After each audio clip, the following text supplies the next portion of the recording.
lot of people who are interested in self-development traditions like Wim Hof method or any self-development traditions that are inspired by Eastern philosophy, by Buddhism, by Taoism, by religious traditions like that, by martial arts philosophy, they very often present their views that are defined by an assumption that ego is evil.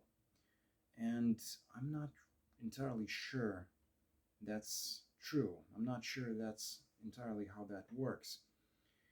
Ego, in my view, is a set of assumptions and habits that defines your current personality. And ego is useful. Ego is not evil. It's a tool. It's an instrument that helps you survive and helps you protect yourself in a certain moment of your life. It works good for a certain period. Your ego is basically a defense system. It makes the world around you predictable.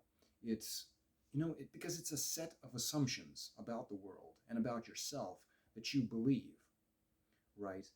And the thing is that ego, well, it becomes evil when it's not updated. It has to be regularly updated. For example, the ego you had as a child cannot be, you know, used as an instrument when you are an adult. An ego you have when you are single cannot be used as an instrument, as a defense system, as a means to predict the world when you have a family, when you have a girlfriend, for example, if you're a guy like myself, or if you're a girl, if you have a boyfriend. Right. So the ego is an instrument, and that instrument, well, it gets old as life moves on, because life is a dynamic process. It constantly transforms, and you have to keep up. If you keep using the old tool in a changing situation, in a new situation, a situation that transformed and changed, you're going to have a bad time.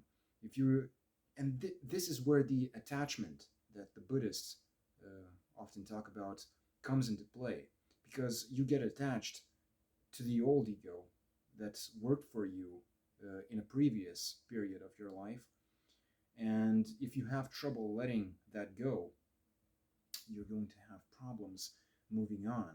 And you have to let go, and it's a painful process, because you basically have to destroy yourself and build yourself all over again. You have to create new set of assumptions and new set of habits, and sometimes you even have to destroy old habits, which can be extremely hard, as anybody who tried to defeat an addiction knows. And you don't even have to be addicted to alcohol or cigarettes or drugs. You can be addicted to technology, to smartphones, for example.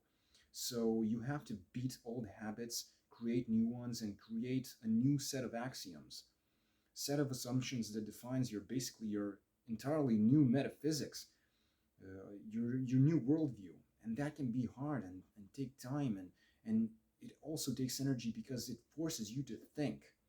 And that's hard, and that's why a lot of people stay attached to their ego. And for them, ego is evil, but generally, ego should exist. It's a defense system. It helps you survive in the world, and you shouldn't see it as something evil. It's basically like an organ of a living organism. And just like all of the organs in your body need to be updated regularly, new cells need to be created and old cells have to die, your ego needs to be updated also, as well. And maybe not all of it at once. Maybe some update here, some update there. It doesn't have to be at once, because if you ask too much of yourself, if you put too much pressure on yourself, that might be harmful too. So, and yeah, that's the conclusion for this video. So don't beat yourself up too much, but stay updated.